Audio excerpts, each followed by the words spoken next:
Steve jobs कहते हैं कि लोग सोचते हैं फोकस का मतलब उस चीज को हाँ बोलना होता है जिस पर आपको फोकस करना है, बट ये बिल्कुल गलत है। इसका मतलब ये है कि 100 दूसरे गुड आइडियाज को नो बोलकर केयरफुली पिक करना है आपको। और मैं कहती हूँ कि 100 अच्छे आइडियाज को रिजेक्ट करके सिर्फ अपने उस वर्क पर, अपने उस गोल्स पर फोकस करना है जो आपके लिए सबसे ज्यादा नेसेसरी है, सबसे ज्यादा इंपॉर्टेंट है। तो आज इस वीडियो में हम सीखेंगे कि कैसे हम स्टडी पर, अपने वर्क पर या कोई भी टास्क की कनेक्टिविटी इफेक्टिवली करने के लिए कैसे अपने फोकस और कॉन्सेंट्रेशन को इम्प्रूव कर सकते हैं कुछ बेस्ट और पावरफुल टेक्निक्स की मदद से। क्योंकि चाहे हम किसी भी चीज की तैयारी करें या कोई भी वर्क करें, हम अपने उस गोल्स को बिना फोकस के, बिना कॉन्सेंट्रेशन के हासिल नहीं कर सकते।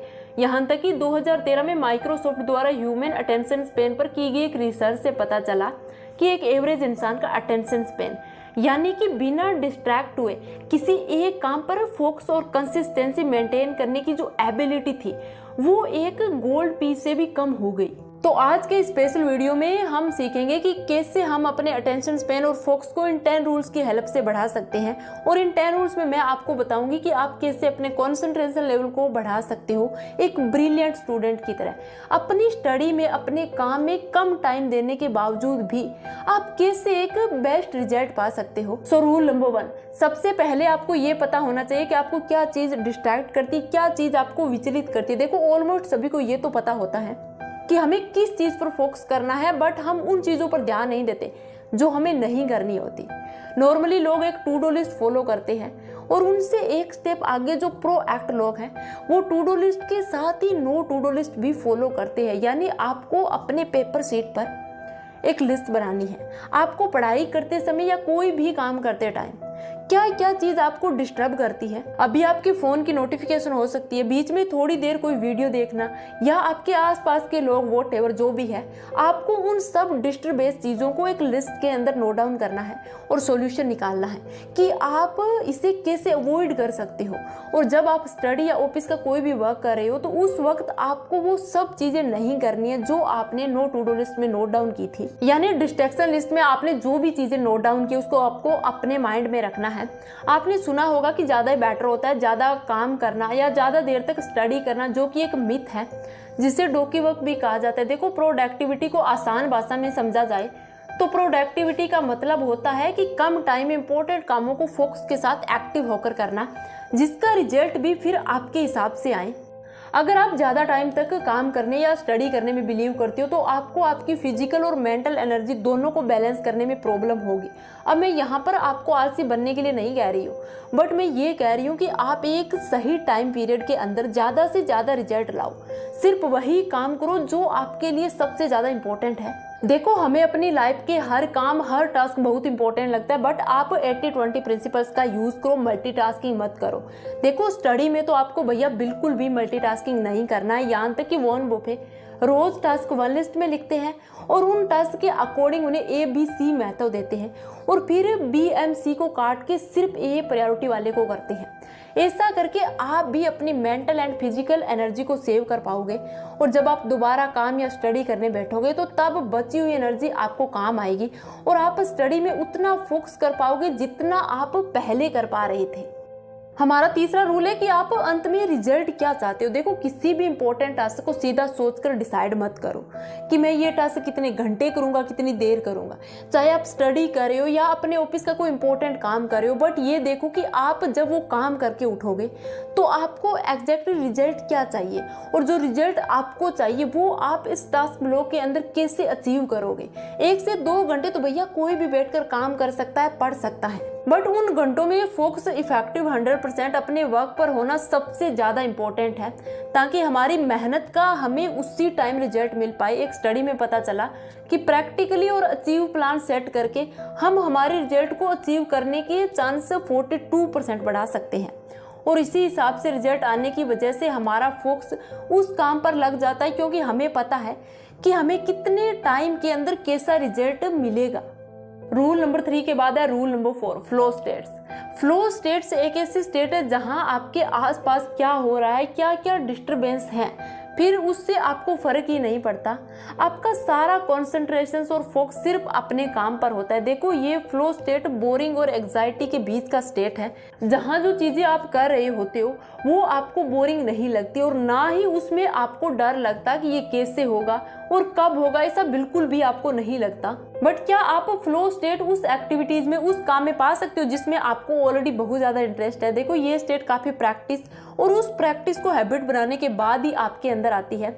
जहां आप चीजें मन लगाकर कर सकते हो, इस स्टेज को आप तभी अचीव कर पाओगे अगर आप इस वीडियो में बताई गई टेक्निक्स को पूरे डिसिप्लिन के साथ फॉलो करते हो तो। सो रूल नंबर 5, स्टडी के लिए एक सही टाइम चूज कीजिए। देखो, कोई कहता है कि अर्ली मॉर्निंग को पढ़ना या काम करना सही होता है, कोई कहता है कि दोपहर में या रात को। अब देखो, सबकी सिचुएशंस और बॉडी टाइम डिफरेंट होता है। जैसे कि अक्षय कुमार को मॉर्निंग पसंद है, AR रहमान को रात में म्यूजिक बनाना पसंद है। अगर आपको रिजल्ट अच्छे मिल रहे हैं और फोकस करने में आपको आसानी हो रही है तो आपके लिए ये मैटर नहीं करता कि आप किस मेथड का यूज करते हो, कब करते हो। किसी से पूछने और रिसर्च करने से बेटर है कि आपके लिए सुबह अच्छी है या शाम अच्छी है। आप अपने हिसाब से देखो किस टाइम आपकी एनर्जी हाई रहती है और आप ज़्यादा फोकस और कॉन्सेंट्रेशन कर पाते हो, उसी टाइम आप अपने मोस्ट इम्पॉर्टेंट काम को करो। चाहे आपको स्टडी करना हो और बाद में ही वो काम करो जिसमें आपको ज़्यादा फोकस करने की ज़रूरत नहीं होती। सो रूल नंबर 6, काम को काम की तरह मत देखो, अपनी एक हैबिट बना लो। फोकस एंड कॉन्सेंट्रेशन से एक हैबिट की तरह है जो वक्त के साथ बिगड़ भी जाती है और हम उसे ठीक भी कर सकते हैं बाकी हैबिट की तरह। जैसे वॉर में लड़ने से ज़्यादा इम्पोर्टेंट है कई साल की प्रैक्टिस करना, ठीक वैसे ही आपको अपनी हैबिट और कॉन्सेंट्रेशन को बढ़ाने के लिए ज़रूरत है प्रैक्टिस की, जिसे सोशल मीडिया ने खराब कर दिया। मैं चाहती हूँ कि आप अब से फोकस एंड कॉन्सेंट्रेशन को अपनी हैबिट बना लो। आप सिर्फ ये मत सोचो कि मैं जब काम करूंगा, स्टडी करूंगा तभी करूंगा। देखो, आप इस हैबिट को पूरे दिन प्रैक्टिस करो। आप एक टाइम में सिर्फ एक ही काम करो और जो काम कर रहे हो उस पर अपना 100% फोकस डालो। अगर आप ब्रश कर रहे हो तो आपका पूरा ध्यान उस वक्त उस एक्टिविटी पर रखो। फोन यूज करते टाइम आपका पूरा फोकस फोन पर होना चाहिए, यानी आपका जिस काम को करे उस टाइम उसी पर फोकस होना चाहिए, दूसरे काम पर नहीं। रूल नंबर 7, अपनी ब्रेन पावर को बैलेंस करना सीखो। देखो, प्रोडक्टिविटी आती है फोकस से, फोकस आता है हमारी ब्रेन पावर से। ये सुनने में तो बहुत अच्छा लगता है कि आप हमेशा सिर्फ वही काम करो जो आपके लिए जरूरी है, बाकी सब भूल जाओ। ये मुमकिन तब होगा जब कोई इंसान नेचुरल किसी चीज के लिए अंदर से पैशनेट होगा, वरना बाकी लोग सिर्फ कुछ दिन के लिए कर सकते हैं, उससे ज्यादा नहीं। हमें हमारे ब्रेन पावर को बढ़ाने के लिए उसे रेस्ट भी देना बहुत ही ज़्यादा ज़रूरी है और उसे ऐसी एक्टिविटी में डालना चाहिए जहाँ से वो हील हो सके। तो आपको अपने काम के लिए टाइम सेट करना बहुत ही ज़्यादा इंपॉर्टेंट है, बट साथ ही ये भी सेट करना ज़रूरी है कि आपको अपने टाइम टेबल में कितना फन रखना है और कितना काम का टाइम रखना है। इससे आपको 2 बेनिफिट होंगे। पहला, आप काम करते टाइम सिर्फ काम करोगे और दूसरा, एंजॉय करते टाइम सिर्फ आप एंजॉय करोगे, बीच में मल्टीटास्किंग नहीं करोगे। रूल नंबर 7 के बाद है रूल नंबर 8, अपने साथ फोन को मत रखो। ये आपको सुनने में तो काफी अजीब लग रहा होगा, बट स्टूडेंट्स के लिए फोन ही उसकी आधी से ज्यादा प्रॉब्लम है स्टडी में फोकस ना करने का। आपने अगर अपनी एक आदत को कंट्रोल कर लिया तो आपकी लाइफ में परफॉर्मेंस और आपकी ब्रेन पावर पहले से 10x बढ़ जाएगी। लेकिन हम जानते हैं कि ये करना आज के टाइम में किसी के लिए इतना आसान नहीं है और फोन बिल्कुल ही छोड़ना तो पॉसिबल ही नहीं है, क्योंकि हम इस फोन से अच्छी चीजें भी सीखते हैं। बट अगर आपको स्टडी में फोकस बढ़ाना है तो आप सोशल मीडिया का यूज बिल्कुल कम कर दो और आप जब स्टडी कर रहे हो तो अपने पास फोन बिल्कुल ही मत रखो। अगर आपको स्टडी के टाइम फोन अपने पास रखना है तो उसे एरोप्लेन मोड में डाल दो। अगर आपको याद आता है कि अरे यार उसे कॉल करना था, ये काम करना था, अभी नहीं किया तो बाद में भूल जाऊंगा, तो आप उस काम को एक साइड में एक पेपर पर नोट डाउन कर लीजिए और जब आपका सारा काम कंप्लीट हो जाए, आपने अच्छे से स्टडी कर ली, फिर आप अपने फोन को यूज कर सकते हो। इस वीडियो का सबसे लास्ट और आपकी लाइफ का सबसे इंपॉर्टेंट रूल नंबर 9, हाँ से ज्यादा ना कहो। ये बात जितना कहने और सुनने में आसान लगती है ना, उतनी ही फॉलो करने में लोगों को परेशानी होती है।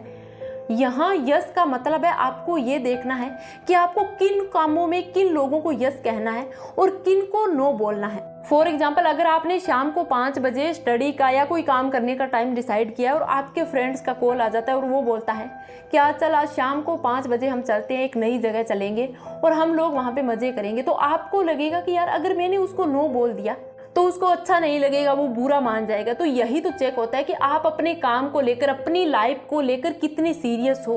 आपने देखा होगा, सुना होगा कि कुछ लोग अपनी लाइफ में बहुत ज़्यादा फोकस्ड होते हैं, उन्हें पता होता है कि उन्हें क्या करना चाहिए और क्या नहीं करना चाहिए। इसी टेक्निक का यूज़ करते हैं वो सिर्फ उन्हीं चीज़ों को यस बोलते हैं जो उनके लिए सबसे ज़्यादा इंपॉर्टेंट है, जो ज़रूरी है उसको हाँ, और जो ज़रूरी नहीं उसे नो बोलते हैं। अब आप अपनी विल पावर को इकट्ठी करके किसी को नो बोलते हो, और उसके बाद जब भी आप कोई काम करने बैठोगे या स्टडी करने बैठोगे तो आप उस काम को सीरियसली करोगे, क्योंकि आपको फिर ये पता होगा कि आपने उस काम के लिए क्या सेक्रीफाइस किया था। टाल मटोल मत करो। देखो, ये सिर्फ एक हैबिट है जो हर किसी के अंदर होती है और आपने इसको वक्त के साथ अपने अंदर डाला है। बेसिकली किसी भी काम को कल पर या बाद में डालने का सबसे बड़ा रीज़न होता है कि उस टास्क और उस काम को करने में आप बिल्कुल भी इंटरेस्टेड नहीं हो। आप मुझे एक बात बताओ, आप अपने फेवरेट यूट्यूब के वीडियो या कॉमेडी को कभी कल पर टालना पसंद किया है? नहीं ना। अगर आप स्टडी करियो, चाहे आप कितना भी इंपॉर्टेंट काम करियो, फिर भी उस वीडियो को या उस कॉमेडी को आप देखोगे, तो आप टालने वालों में से कैसे हुए? आप बस काम को बाद में इसीलिए टाल रहे हो क्योंकि आपका इंटरेस्ट नहीं है। बट इंटरेस्ट नहीं है तो क्या हम वो काम करना छोड़ दें? देखो, ऐसा सोचना बिल्कुल गलत है, क्योंकि जैसे किसी बच्चे को खाना खाना पसंद नहीं होता, किसी बच्चे को नहाना पसंद नहीं होता, बट उसकी ग्रोथ के लिए बहुत ज़्यादा इंपॉर्टेंट है, वैसे ही हमें बोरिंग लगने वाले कामों को करना हमारी लाइफ के लिए सबसे ज़्यादा इंपॉर्टेंट है। टाल मटोल को हटाना हमारी लाइफ में सबसे ज़्यादा इंपॉर्टेंट है, और उसको हम हटाएंगे कैसे? इसके लिए मैं आपको एक बेस्ट सा तरीका बताती हूँ। आप जो भी सबसे इंपॉर्टेंट आपका काम है, कोशिश करो कि वो काम आप दिन की शुरुआत में ही कंप्लीट कर लो। इससे ये नहीं होगा कि आप बोलोगे कि अभी नहीं, बाद में करूँगा। और एक चीज़ हमेशा याद रखना, प्रोक्रेस्टिनेशन से आपको लगता है कि यार थोड़ा रेस्ट मिलेगा या मज़ा आ रहा है, बट रियल लाइफ में ऐसा बिल्कुल भी नहीं होता है। उन कामों का एक पहाड़ बन जाता है और आपके सर पर जड़ जाता है। देखो, आप जितने काम को कल पे टालोगे, ऐसा नहीं है कि वो काम आपका आसान हो जाएगा, वो काम उतना ही आपका हार्ड हो जाएगा। इसीलिए कहते हैं ना, सबसे पहले काम को कंप्लीट करो, और फिर आपको अपनी सारी फिजिकल और मेंटली एनर्जी यूज़ करके उस काम को कम टाइम में कंप्लीट करना ही पड़ेगा। नहीं किया तो भैया आपको पता है रिजल्ट क्या होने वाला है। इसीलिए आपको जो भी हार्ड काम लगता है, बोरिंग लगता है, स्टीव जॉब्स कहते हैं कि उस काम को दिन की शुरुआत में ही कंप्लीट कर दो। तो आप अभी मुझसे वादा करो कि आप कभी भी काम को कल पे नहीं टालोगे, जो भी काम है उसको सही टाइम पर कंप्लीट करोगे। अगर आपने ये इस वीडियो की एक भी हैबिट अपना ली ना, तो आपका रिजल्ट आपके हिसाब से आएगा। तो आज के इस वीडियो में बस इतना ही। मिलते हैं किसी नेक्स्ट वीडियो के साथ, तब तक के लिए बाय बाय।